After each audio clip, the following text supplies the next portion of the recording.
सम्मानित साथी सर्वप्रथम पार्क पर लाएंगे। पार्क एक बार बोले जय भीम, जय भीम।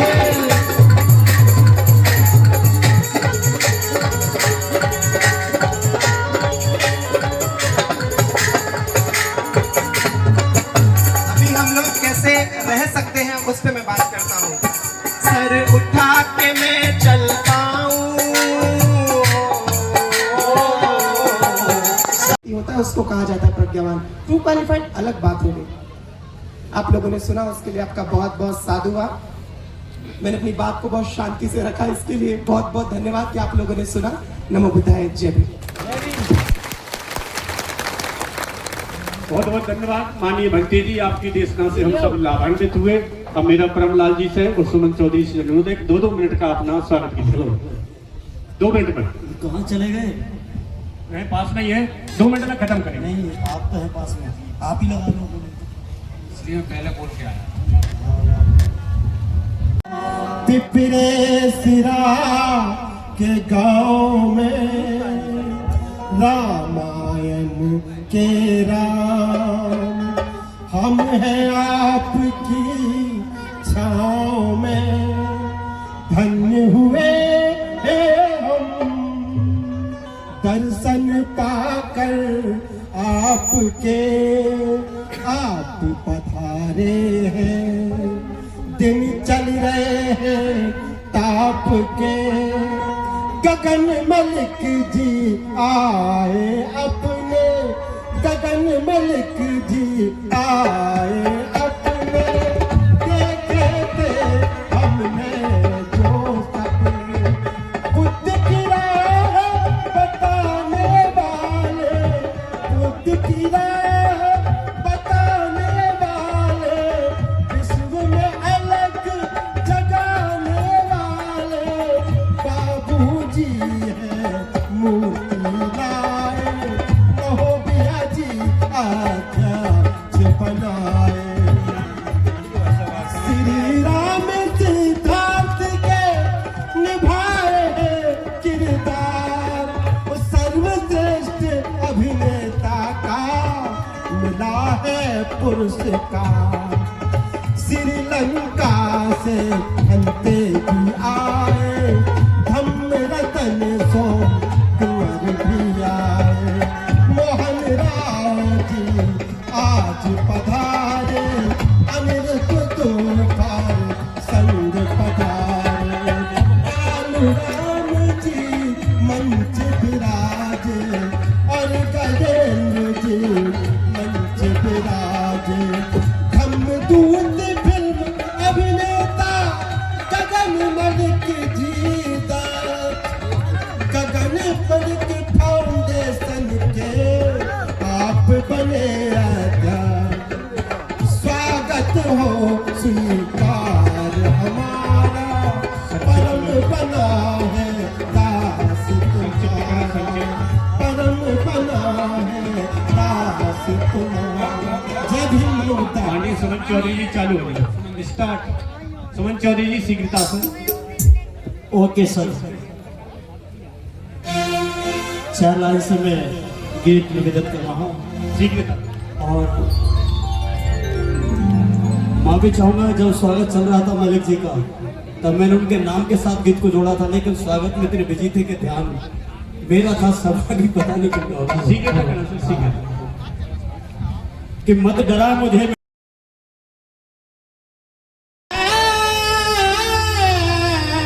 शहीदों में गिना जा, और गुड़ गुड़ गुड़ गुड़ गुड़ शक्कर शक्कर कहने से मुंह मीठा नहीं होगा, ऐसे ही धम्म धम्म बुद्ध बुद्ध कहने से आचरण में नहीं आएगा। तब आएगा तब हम फॉलो बनेंगे, अनुयायी बनेंगे। इसलिए मैंने गीत लिखा, एक दिन तू जो बुद्ध धम्मो अपनाएगा, एक दिन तू जो बुद्ध धम्मो अपनाएगा, एक दिन तू जो बुद्ध धम्मो अपनाएगा, तुझे खुद को तुझे खुद को समझ नहीं पाएगा। एक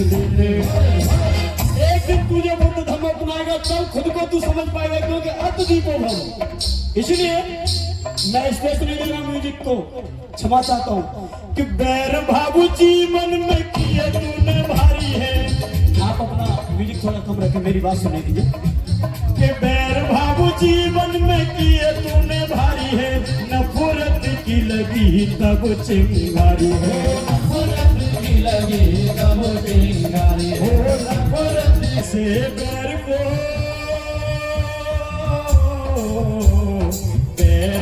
पैर से जीत नहीं पाएगा। एक दिन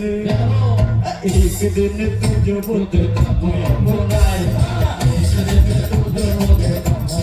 लगा तो ताली बजाओ।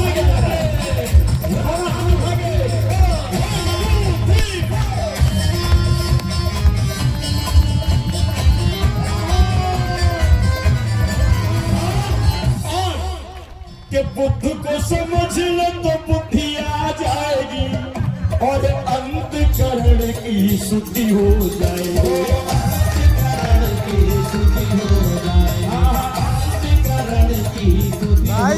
भाई थोड़ा सा साइड हो यार।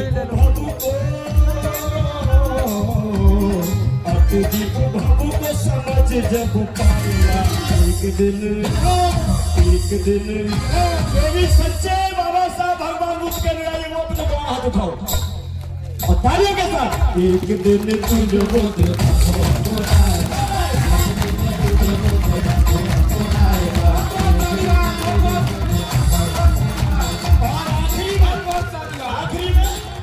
क्योंकि समय कम है, मन से आदेश हुआ है।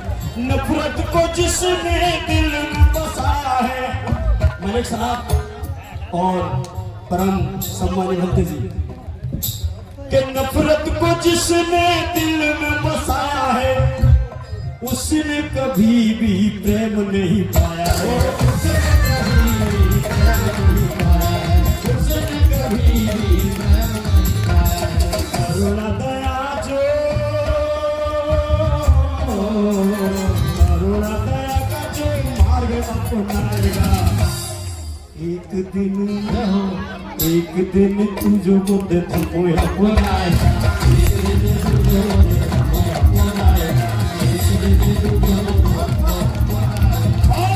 यहाँ पर बैठा हर एक व्यक्ति गगन बन जाएगा, एक दिन तू जो बुद्ध तुमको अपनाएगा। सभी को नमस्कार। महामेमना मनस्टी से यहाँ उपस्थित है। हम लोग जब धर्म की बात करते हैं, आज मैं ज्यादा विशेष धर्म की बात करूंगा नहीं, बिकॉज कि एटमॉस्फेयर में ऐसा कोऑपरेटिव नहीं है, क्योंकि धर्म को श्रवण करने के लिए बहुत पीस चाहिए, जो कि हम लोग नहीं जुटा पा रहे हैं। धर्म का दूसरा नाम होता है डिसिप्लिन। हम लोगों ने बहुत हद तक बनाने की कोशिश की। मैं बात करता हूँ बाबा साहब अम्बेडकर के उन विचारों की जो बाबा साहब अम्बेडकर हमसे अपेक्षा करते हैं उस पिछले 70 वर्ष में, कि आज सोसाइटी का खड़ी हुई है। मैं जब कल शाम को इस गांव में आया तो मुझको ये पता लगा कि अद्भुत घटना के बाद हम लोगों ने इस पहचान का निर्माण किया, और अद्भुत घटना के बाद जिस पहचान का निर्माण किया, बाबा साहब अम्बेडकर का एक बहुत प्यारा कोट है, लो एम इज अ क्राइम, छोटा लक्ष्य अपराध है। जब व्यक्ति लक्ष्य निर्धारित करता है, वो अपना विजन क्रिएट करता है, फिर उस पर काम करता है एक डिसिप्लिन के साथ, तो वो परफेक्ट अचीवमेंट को हासिल कर सकता है, जो हम सभी लोगों ने किया। मुझे बहुत हर्ष होता है देखते हुए कि आज हम लोगों ने एक दोबारा से इतिहास की नींव रखी, और ये इतिहास बहुत दूर तक उज्जवल होगा। जब हम बात करते हैं कृतज्ञता की, आज यहाँ मैं अगर सही हूं तो अम्बेडकर खानदान से कोई नहीं है, उनके डीएनए से बिलोंग करने वाला कोई नहीं है, लेकिन यहाँ रह रहा एक एक व्यक्ति इस बात की भूमिका को सुनिश्चित करता है कि हमारे रगों में बाबा साहब अम्बेडकर को खून और कृतज्ञता है। नागपुर में एक जगह पड़ती है डॉक्टर अम्बेडकर कन्वेंशन सेंटर, उसमें स्पीच था मेरा। वहाँ स्पीच में जब मैं गया तो वहाँ पे भीमराव अम्बेडकर साहब आए हुए थे, जो बाबा साहब अम्बेडकर के घराने से बिलोंग करते हैं। हमने बाबा साहब को कभी नहीं देखा, जब देखा तो आंखें नम हो गई, क्योंकि एक उस व्यक्ति को देख रहा है कि जिस व्यक्ति को देखने के लिए कभी पुण्य लगता है, आंखें नम हो गई, और जब आंखें नम हुई, मैं नजदीक गया तो समझ में आया कि वो ऊर्जा, वो बल जो विचारों में होना चाहिए, वो एक आदान प्रदान हुआ। और आदान प्रदान होने के बाद हम लोगों को ये समझ में आया कि ये वो परिवार है जिसके लिए बाबा साहब कभी जिए ही नहीं। बाबा साहब जिए हमारे लिए, कभी नीतियों के साथ समझौता नहीं किया, बच्चे मर गए, कभी सिद्धांतों के साथ समझौता नहीं किया, परिस्थिति चाहे जो कुछ भी रही हो, और आज हम लोग अच्छे जीवन जी रहे हैं और अच्छे जीवन का प्रतिनिधित्व कर रहे हैं। जो समाज दूसरों के लिए ये अपेक्षा रखता था कि हमारा नेतृत्व कौन करेगा, आज वो समाज नेतृत्व करने के लिए और क्षमता प्रदान करता है। हम लोग जब अपेक्षा करते हैं इस बात की, मैं माननीय गगन अली साहब के विषय पर थोड़ा बात करना चाहूंगा। धर्म से पहले जब कोई व्यक्ति धर्म में आता है, धर्म का एक अद्भुत गुण है कि वो हीरे की तरह व्यक्ति को निखार देता है। यश कमाना एक अद्भुत गुण है, पुण्य से समझ में आता है। काशाय वस्त्र धारण करना एक अद्भुत गुण है, ये भी पुण्य से समझ में आता है। जब मैं थाईलैंड को देखता हूँ, थाईलैंड के बैंकॉक में जब मैं रहा, तो हम लोगों ने बहुत अद्भुत तरीके से इस बात को समझा कि धर्म भारत से बाहर गति कैसे कर गया। हम लोगों ने जब श्रीलंका को देखा तो ये भी समझ में आया कि श्रीलंका में भारत से बाहर धर्म गति कैसे कर गया। उसका मीन था कि कोड ऑफ कंडक्ट के साथ कभी समझौता नहीं हुआ।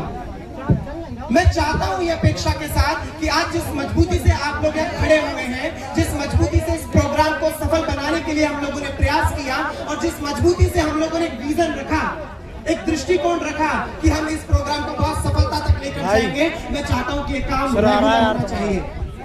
हम चाहते हैं कि ये पीछे आ जाओ ना, पीछे यहाँ से फोटो तो कहीं से भी लग जाए, फोटो तो लग जाए। वीडियो नहीं लग पाया यार, वीडियो कट हो तो बेकार है।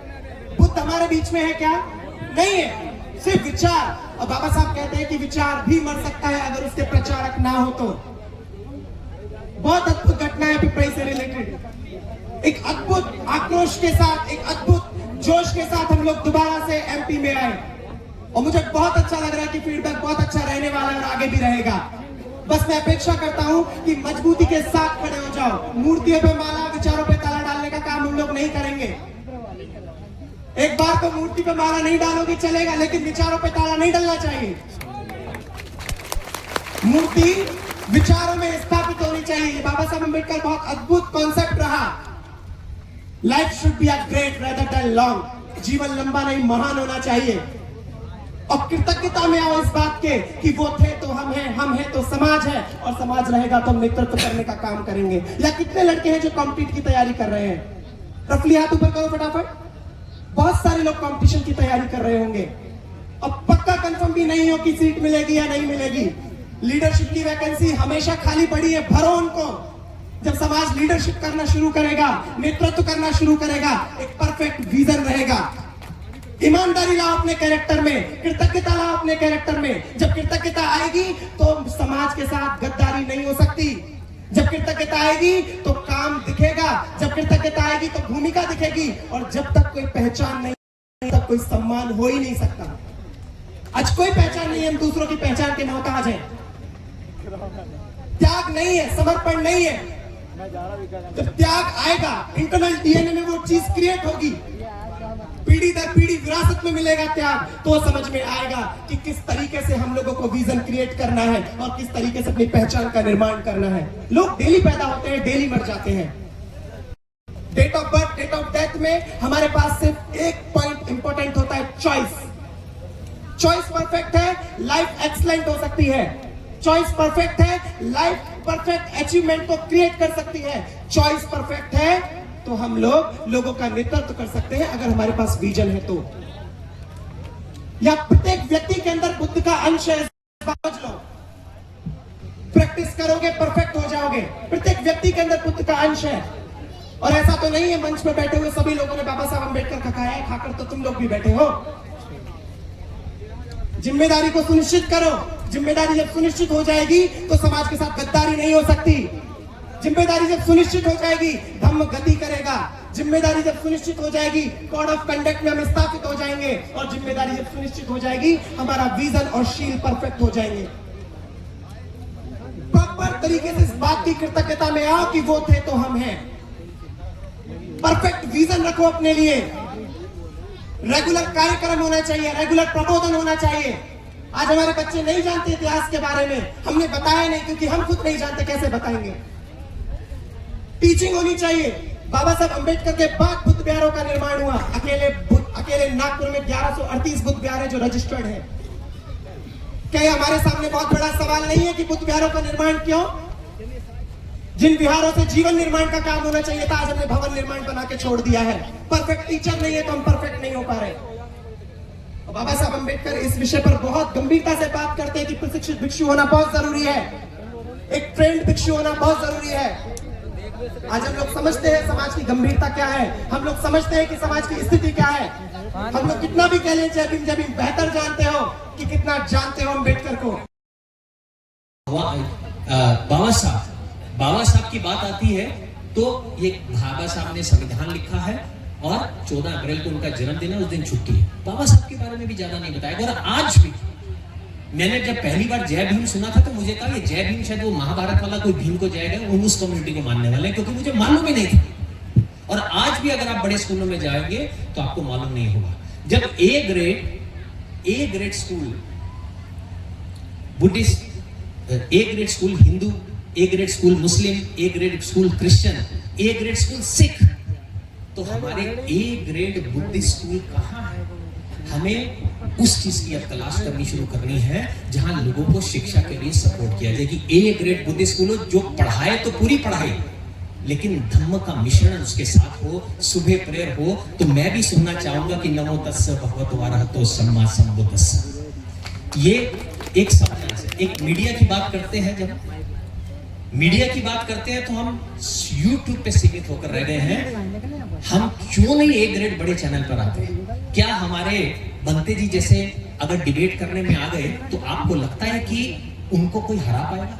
अगर डिबेट होगी कोई नहीं हरा पाएगा। बाबा साहब इतनी प्रताड़ना, साथ उठने बैठने खेलने पानी पीने पता नहीं क्या था उन्होंने सहा, लेकिन उन्होंने एक ऐसा मकाम हासिल किया जाने से पहले कि आप देख सकते हैं कि उनकी तस्वीर जहां लगती है हमारे देश के प्रधानमंत्री का भी सर उनकी तस्वीर के आगे झुकता है।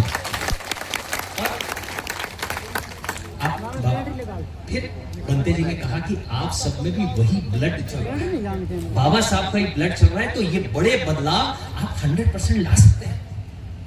लेकिन अब वो समय आ गया है कि हमें कोशिश करनी है कि हम देने वाले बने। हम भिक्षुओं की जब बात करते हैं तो बाहर के जितने भिक्षु, मैं इंटरनेशनल बहुत घूमता हूँ, काफी जाता हूँ, बड़े सारे देशों में बुद्धिज्म देखता हूँ, तो वहां बुद्धिस्ट जो भिक्षु हैं उनका बड़ा सम्मान होता है। लेकिन यहां पर जब मैं आता हूं तो वो सम्मान नहीं है। और कई तो झूठे भिक्षु, माफी चाहूंगा लेकिन ये सच्चाई है, कड़वी सच्चाई है। कई ऐसे भिक्षु बोध गया में देखने को मिलते हैं जो सिर्फ चिवर पहन के आते हैं और वहां पर भीख मांगते हैं। आपको ये पता होना चाहिए एक भिखारी और भिक्षु में अंतर क्या है। जो भीख मांगता है वहां बैठकर वो तो भिखारी है, और भिक्षु कहां से हो गया? भिक्षु तो वो है जो देता है, जो ज्ञान का भंडार है।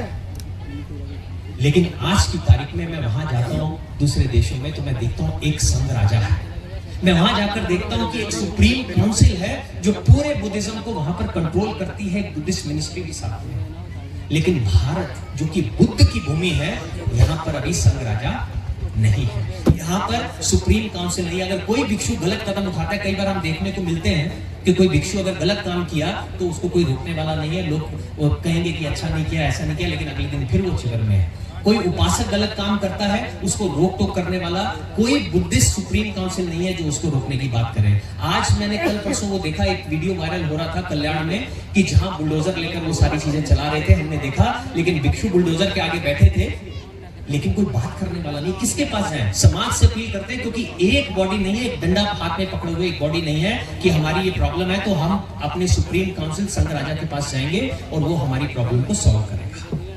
तो वो सुप्रीम काउंसिल का भी निर्माण करने की आज की तारीख में इस देश में जरूरत है, तभी चीजें आगे बढ़ पाएंगी। आप जो भी बुद्धिस्ट लोग हैं यहाँ पर, मैं ये सोचना चाहता हूं कि जब सुबह पिंडपात के लिए निकलते हैं, चारिका के लिए बनते लोग निकलते हैं, तो कितने लोग हैं जो उनको दान देते हैं? और मैं ये भी जानना चाहता हूं कि बनते लोग इस गांव में निकलते भी हैं कि नहीं? वो क्यों निकलेंगे जब उनको मालूम है कि अगर मैं निकलूंगा तो शायद ही कोई उपासक होगा। उपासक का तो फोन आएगा, आज मेरा जन्मदिन है, आज मेरे बच्चे का जन्मदिन है, आज ये खुशी है, आज हमारे घर में आइए, हम आपको भोजन कराना चाहते हैं। सिर्फ उसी मोमेंट पे आप उनको बुलाते हैं या कोई स्पेशल काम है। लेकिन जो प्रक्रिया है भिक्षुओं के सुबह चारिका की, वो कहीं देखने को नहीं मिलती। मैं मुंबई से, बॉम्बे से हूं, लोग भी ये जान जाए कि आखिर है कौन। इंडिया के बाहर कई बार मैं ये देखता हूं तो जो इंडिया के भिक्षुओं की बात आती है तो बात केवल लामा लोगों तक रह जाती है कि ये भिक्षु, वो तो उनकी जो सीमा है वो बोध गया तक की है कि ओके ये लामा लोग हैं, ये भारत के भिक्षु हैं। लेकिन जब वो महाराष्ट्र में आते हैं, मध्य प्रदेश में आते हैं, ऐसी जगह पे आते हैं, तो तब मैंने उनको कहा कि ये है हमारे भिक्षु, आप इनसे एक बार देखिए, ये है। यहां तक कि भारत के भिक्षुओं की पहचान के लिए हम अपने देश में उनका जो चिवर है ना, वो भी नहीं बनाते। हमें तो अगर किसी को चिवर दान करना होता है तो अगर आपने चिवर दान करना है तो आप कपड़े की दुकान पे जाके 3 टुकड़ों में वो कपड़ा कटवा के एक थैले में डाल के उनको दान देते हैं, भक्ते जी आपका चिवर है। एक चिवर बनाने वाली कंपनी भी यहाँ नहीं है जो एक प्रॉपर चिवर बनाकर दे सके। हम कौन से धम्म की बात कर रहे हैं आगे बढ़ाने की। वो भिक्षा पात्र आता है सुंदर वाला, थाईलैंड जैसे देशों में जाओ कितना सुंदर भिक्षा पात्र अच्छा दिखता है, वो भिक्षा पात्र भी हमें बनाने वाली कंपनी कहीं दिखती नहीं है। अगर किसी को अगर चिवर दान करने होते हैं कहते हैं थाईलैंड से दिलवा दो, चिवर का रंग नहीं। अभी हमारे यहाँ पे बनते बैठे हैं तो सभी बनते लोगों ने ऑलमोस्ट अलग अलग रंग के चिवर पहने हैं, भारत की पहचान का चिवर का। तो अब आने वाले समय में अभी से आप लोगों से डिस्कस करूंगा, परसों एक प्रेस कॉन्फ्रेंस जरूर लेंगे। परसों मैंने एक फाइनल किया है कि भारत के भिक्षुओं का एक चिवर का रंग और एक तरीके का चिवर होना चाहिए। उसकी अनाउंसमेंट भी आज आपके मंच पे पहली बार आप लोगों को बता रहा हूं कि ये भी हम सामने लेके आने वाले हैं। बड़े सारे ऐसे प्रश्न हैं जो मन में उठते हैं जिसमें अगर हमें बदलाव चाहिए तो अब ये समय आ गया है कार्य करने का, संगठित होने का, शिक्षित होने का, पंचशील के पालन करने का, जय भीम बोलने के हकदार बनने का। ये अब समय आ गया है। ये बहुत हो गया कि हम एक ही चीज को लेके आगे बढ़ते जाना है। तालाब से निकल के समुद्र में कब आएंगे? अपने अच्छे कोई मैसेज होते हैं तो वो कोशिश करें कि वो सारे मैसेज जो है आप सभी धर्मों के लोगों को देना शुरू करें। मैंने जब पहली बार श्रीलंका में फिल्म की तो भगवान बुद्ध की जीवनी मुझे मालूम ही नहीं थी। तो जब मैंने जीवनी पढ़ी कि एक राजकुमार ने अपनी पत्नी, अपने बच्चे, अपने माता पिता, अपना राजपाट का त्याग कर दिया सिर्फ इसलिए कि हमारे लिए सत्य का मार्ग ढूंढ सके, अपने लिए कि हमारे लिए, तो मैं सोच में पड़ गया। आज की तारीख में अगर हम किसी से एक छोटी सी भी चीज मांगते हैं तो वो सोच में पड़ जाता है। सोचो इतना बड़ा राजपाट का त्याग करके, जेब में कुछ भी नहीं है, भिक्षु की तरह उन्होंने जीवन किया, लेकिन आज भी उस संसार का अगर कोई सबसे अमीर इंसान है उस नजर से देखा जाता है तो वो भगवान बुद्ध ही है, क्योंकि वो ज्ञान में या बुद्धिज्म जो है केवल जानने का नहीं, बुद्धिज्म को जानना, उसका आचरण करना, तब जाकर आप सच्चे बुद्धिस्ट बनते हैं। मुझे किसी ने कहा कि गगन ये काम तो कर लिया, ठीक है, तुमने समझ में आ गया, लेकिन फिर भी आप कंप्लीट बुद्धिस्ट नहीं है। मैंने कहा तो कंप्लीट बुद्धिस्ट कैसे बना जाता है? तो उन्होंने कहा अगर कंप्लीट बुद्धिस्ट तब बना जाता है जब आप बुद्धिज्म का, भगवान बुद्ध के धम्म का प्रचार प्रसार करें। तो ये आपकी ड्यूटी भी बनती है कि बुद्ध के धम्म का प्रचार प्रसार करें। ये आपकी ड्यूटी बनती है कि आप अपने विहार में जाएं। अब मैंने ये भी देखा, मैं बहुत सारे विहारों में गया, हम छोटे छोटे विहार, बड़े भी थे, छोटे भी थे। जब अंदर गया तो सभी लोग बहुत अच्छे से तैयार थे। आज लेडीज लोग बहुत अच्छे से तैयार हैं, मैं तैयार हूँ, सब लोग तैयार हैं। लेकिन जब मैं उनके विहार में गया तो मैंने देखा कि कई जगह से जाले लगे हुए हैं पंखों पे, खिड़कियां टूटी हुई हैं, कई फोटो फ्रेम पे मिट्टी जमी हुई है। तो मुझे ये सोच में पड़ गया कि आप लोगों को ये भी नहीं मालूम है कि आपकी पहचान आपके कपड़ों से नहीं, आपके विहार से होने वाली है। इसलिए आपको अपने विहार को भी मेंटेन करना जरूरी है। सभी धर्मों में, मुस्लिम में फ्राइडे को जाते हैं विहार, क्रिश्चियन में संडे को जाते हैं, सिख लोगों में भी संडे को जाते हैं, हिंदू लोगों में हर देवता का एक दिन है, 7 दिन जा सकते हैं। हमारे बुद्धिस्ट लोगों में एक दिन जाने का तय क्यों नहीं है? हम कहते हैं कि हमने पुण्य की प्राप्ति करनी है, धम्म की नॉलेज समझे आप। अगर हम कहते हैं कि पुण्य की प्राप्ति करनी है, वो 3 चीजें जब तक नहीं होंगी बिहार में जाके, तब तक पुण्य की प्राप्ति नहीं हो सकती। आप जाएंगे बिहार में, सबसे पहले तो आप बिहार में जाते हैं, आप अच्छे से तैयार होके जाते हैं, आप किसी से गलत आवाज में बात नहीं करते, गलत भाषा का उपयोग नहीं करते, वो आपकी ग्रोथ होती है, जिसे हम मॉरल ग्रोथ कहते हैं कि आपने डिसिप्लिन सीखा।